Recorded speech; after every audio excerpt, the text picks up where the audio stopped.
So it's been a week since I was all of a sudden gonna make this YouTube channel. And what I found is I don't have time for this. And it is so much work. The people that do this, this is their full-time job. Who knew? I'm researching like algorithms and how to make a thumbnail, because you have to make a thumbnail on YouTube or people don't actually look at your videos. And I'm doing all this. I have a ring light doing all of this. Why? I have no idea. I don't know. I was lying in bed one night and was like, maybe this is a good idea. I don't know. I have no idea. So this is not going to be long-lived. I can just tell you that right now. But now I'm making a junk journal and I'm going to see it through for at least this junk journal. And then I think probably my ring light is going to be retired. But in any case,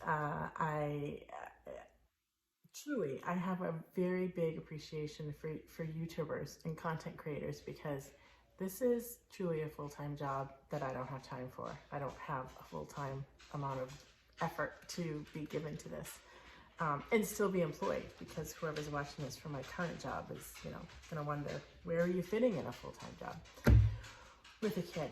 And I'm trying to exercise at night, which is taking up a ridiculous amount of time. And that part's good, I know, but you know, whatever. So I've started a new junk journal though, or at least I'm in the process of. So I'm gonna see it through for at least this one. It's certainly not gonna be daily, probably weekly, maybe, I don't know.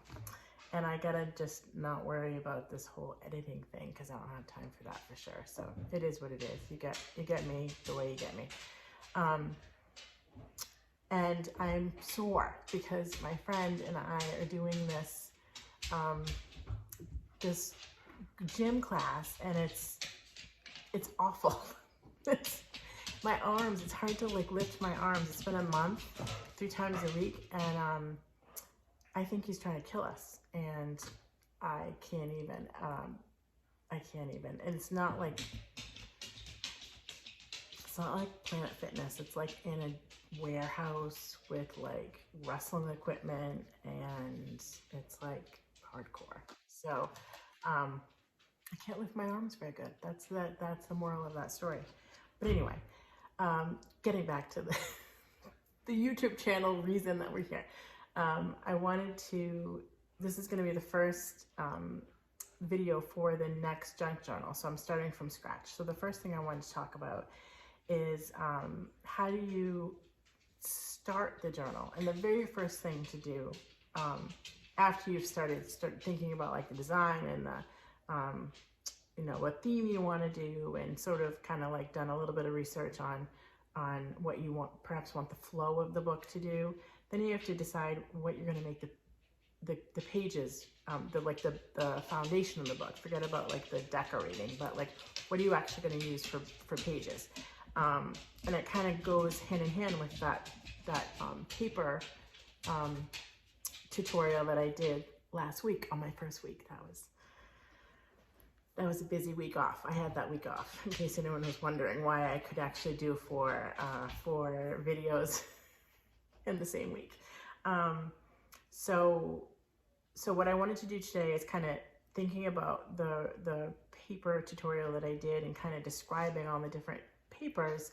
Wanted to now just put that into practice on how do you actually decide which papers you want to just make as the foundation of the book.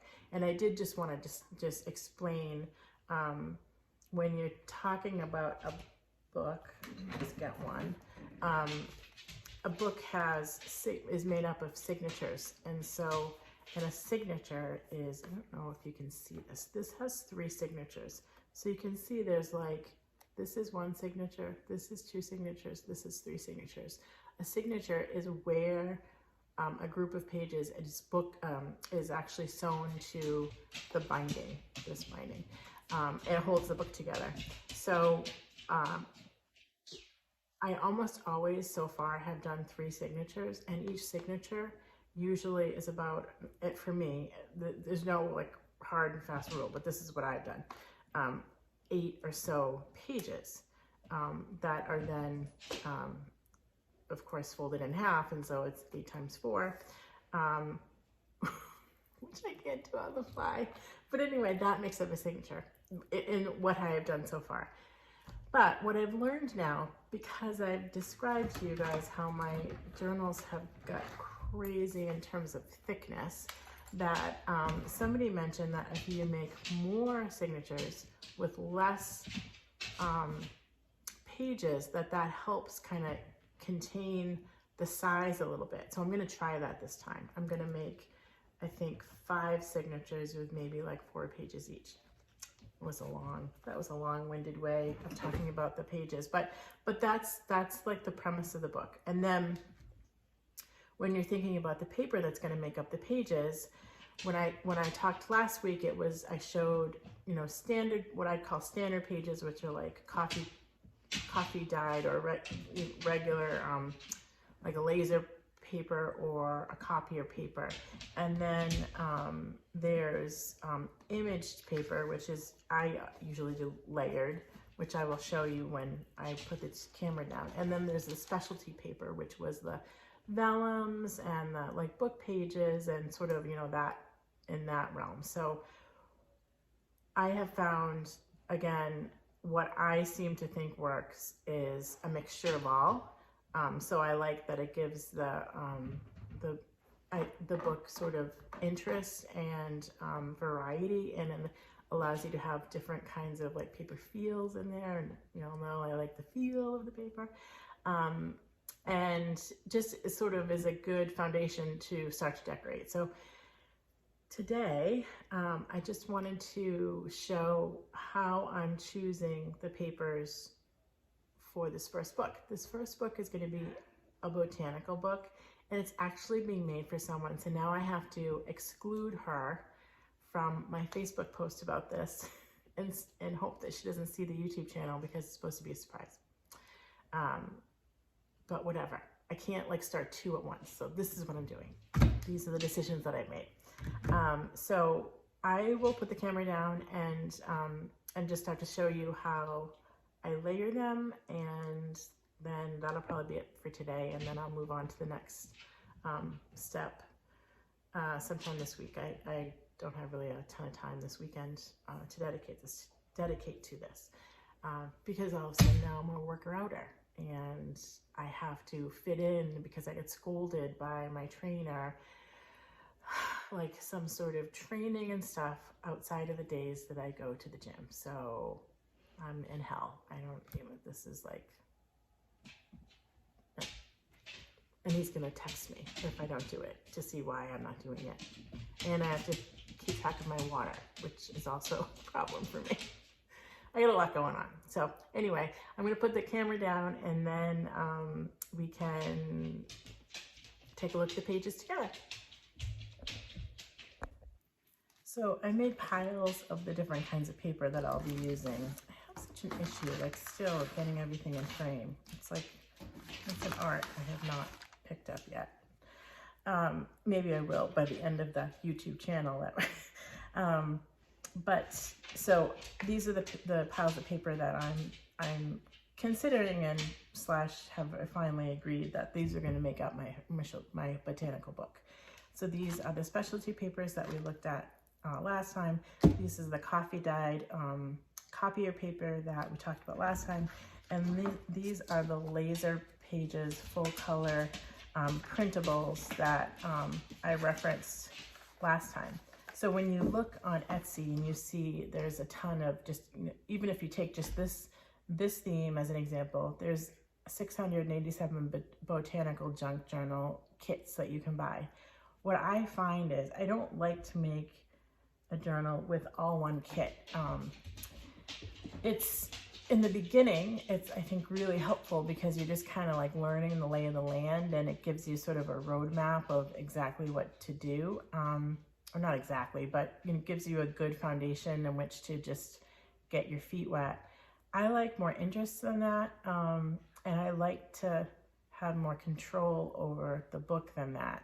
So what I do is, this is many different kits, many different images that I found on Etsy or online or whatever. It's not just one kit. So again, This is just my preference. It doesn't really mean much in the way of really anything, because you can do whatever it is that you think looks good and feels good and all that good stuff. And when the second thing that I'll say is,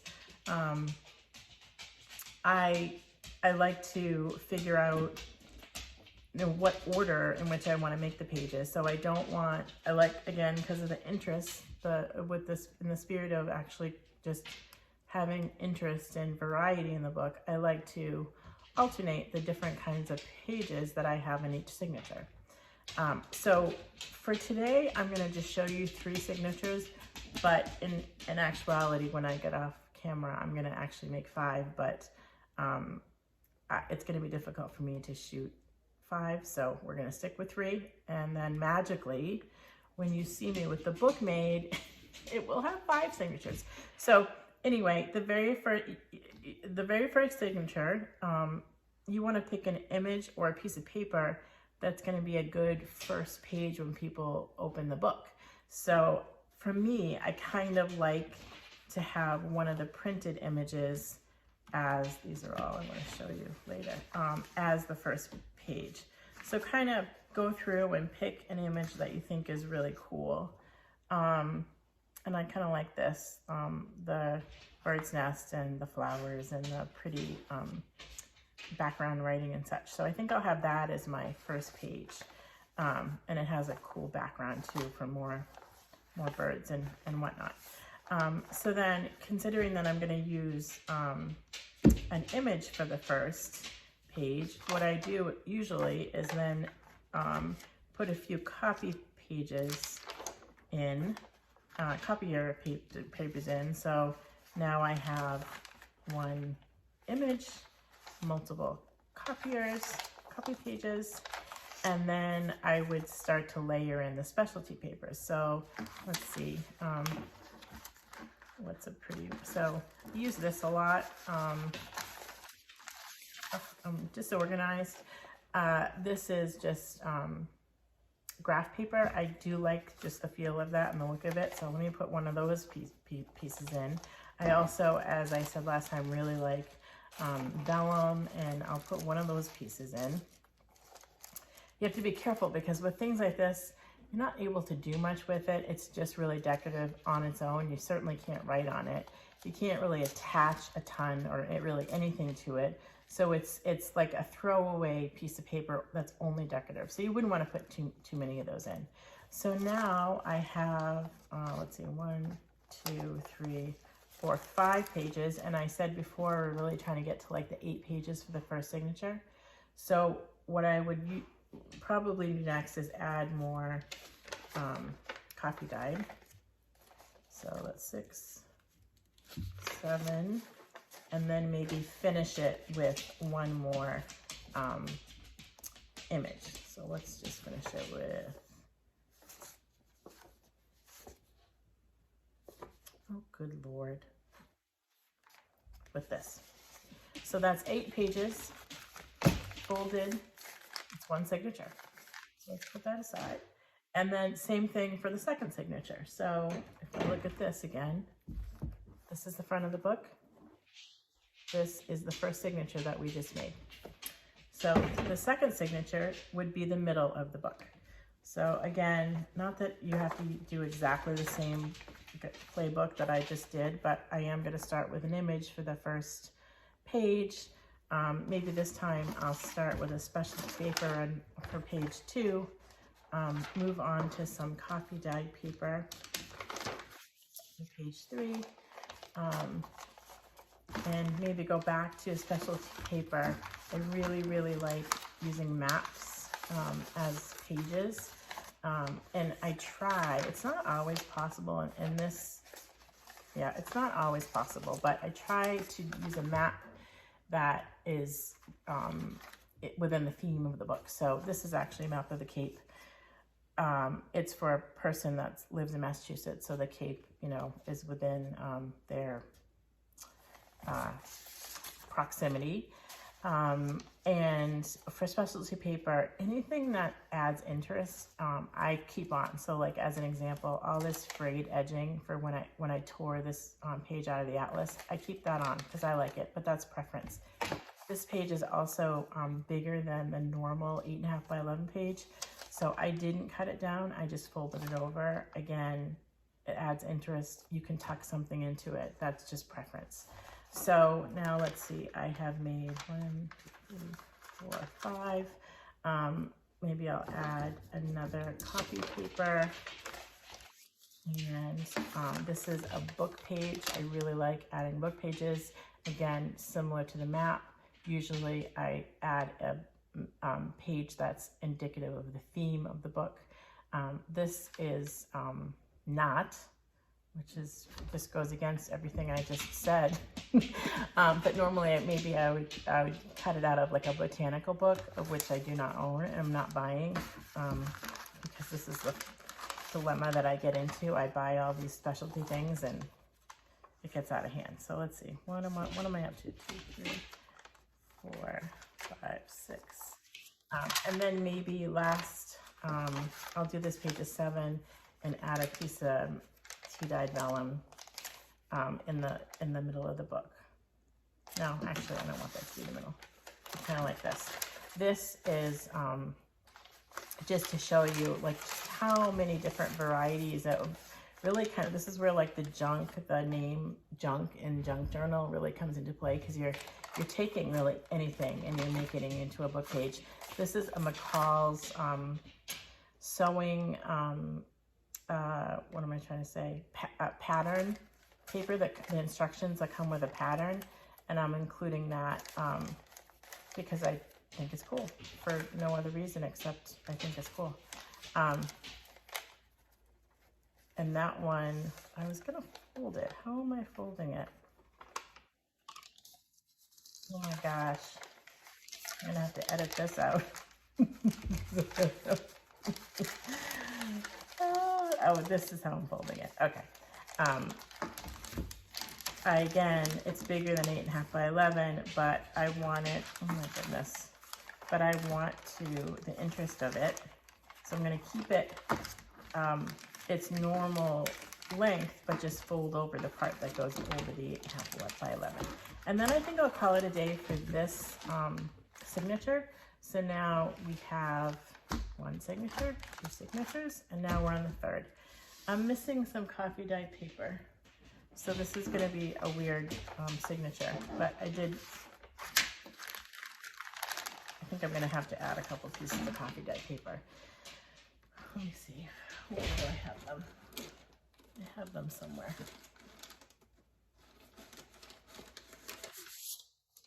I just have one.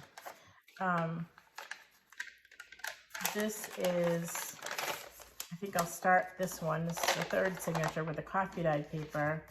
Include some graph paper. Using invoices is really, really popular in junk journal. So I think I'll use a coffee dyed piece of invoice. I really like, I think I said in the last video, to use brown paper bags. They are good for tucking things into, and I just like the fact that they're a different size and a different consistency, and I just really like them. So I think I'll add one of those. I'll add a piece of vellum. I'll add a piece of, or a page that has a printed image on it. I will add, and I'll talk about that window in a second.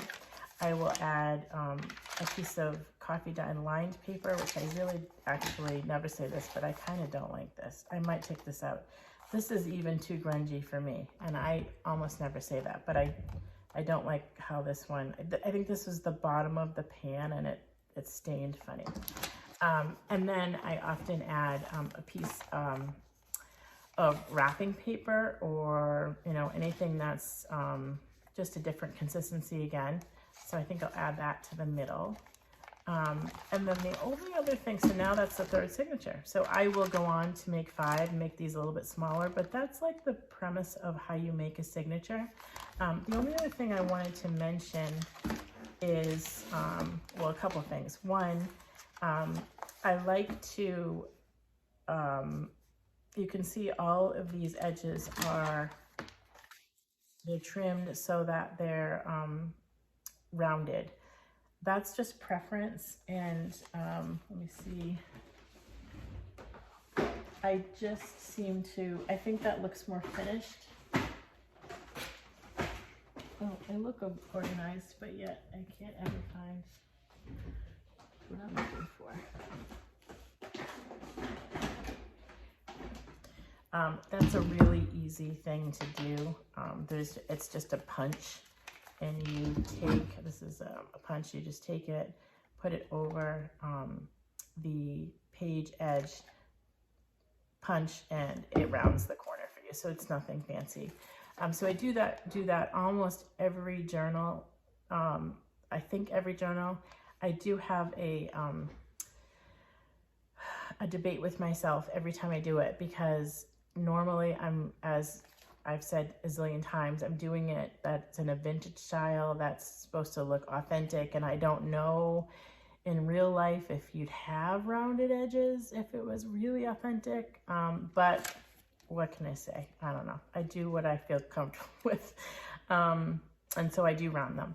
The other thing that I do, almost all, with all, is take 2 pages, I count them as 1, and I sew them together. So you can see, oh, this is not sewed together. Well, pretend that's sewed together. I must have ran out of string and I didn't even notice. But I sew them together. With a regular sewing machine, you can sew paper. And sew down here, sew on both sides. Sometimes I do it for the top too. And then that creates pockets so that you can tuck things in the middle of the page. Like this. So I try to do at least one pocket per signature. Sometimes I'll make 2 pockets, and I'll have one that where the pocket comes on the side, and then I'll stitch this way around the page and leave the top open, and then have pockets that that you access the top. That just is just preference. I also, this is crazy long, so I don't usually keep it this long, but I do like having the strings of the excess thread. So I kind of keep them on. Again, I feel like it goes in the theme of a junk journal. It's supposed to look kind of, I don't know if messy is the right word, but just kind of like different kinds of just material and substrates within them. So anyway, that's my thought. So this makes up three signatures. When I come back next, I think we'll start to talk about the binding of the book and how to create the just the basic shell. But that's it for today. Have a good day. I'll have to go use my Peloton, which I never actually use, but yet pretend I do all the time. Bye.